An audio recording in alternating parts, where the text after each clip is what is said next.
আমরা পেয়েছি 51 জনকে এ পর্যন্ত পাঠানো হয়েছে। তাদের মধ্যে 7-8 জন বাদে বাকি সকলেরই অবস্থা খুবই গুরুতর।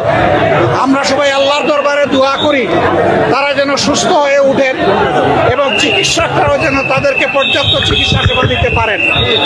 আমরা আমাদের সংগঠনের পক্ষ থেকে এখানকার কর্তৃপক্ষকে আশ্বস্ত করেছি যা কিছু লাগে আমাদের সংগঠনের পক্ষ থেকে আমরা দেওয়ার জন্য 24 ঘন্টা 2 পায়ে দাঁড়াই আমরা প্রস্তুত আছি।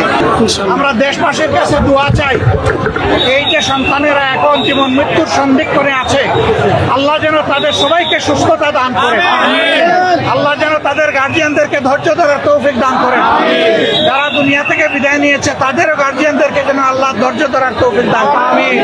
আমরা ইনশাআল্লাহ বিদায় নেওয়া প্রত্যেকটি পরিবারেই আমরা যাওয়ার চেষ্টা করবো, আল্লাহ যদি তৌফিক দেন ইনশাআল্লাহ। এখানে আপনারা দেখতে পাচ্ছেন আমার পাশে বাংলাদেশ জামাতে ইসলামীর সেক্রেটারি জেনারেল সাবেক এমপি অধ্যাপক মিয়া গোলাম পরওয়ার আছেন। তার পাশে ঢাকা মহানগরী আমির কেন্দ্রীয় নির্বাহী পরিষদ সদস্য জনাব নুরুল ইসলাম বুলবুল আছেন। ওইদিকে ঢাকা মহানগরী উত্তরের আমির এবং নির্বাহী পরিষদ সদস্য জনাব সেলিমউদ্দিন আছেন। আমরা আছি ইনশাআল্লাহ গার্জিয়ানদের সাথে, চিকিৎসকদের গার্জিয়ান এবং চিকিৎসকদের সাথে আমরা লেগে থাকবো, গায়ে গায়ে লেগে থাকবো তাদেরকে সহযোগিতা করার জন্য। আমাদের প্রিয় ছাত্র সংগঠন ইসলামী ছাত্র শিবির আছে। চিকিৎসা অঙ্গনে আমাদের সংগঠনের সমস্ত মেন পাওয়ারকে এখানে স্ট্যান্ড বাই রাখা হয়েছে সহযোগিতার জন্য। আমাদের যা দরকার সব কিছুর জন্য আমরা প্রস্তুত।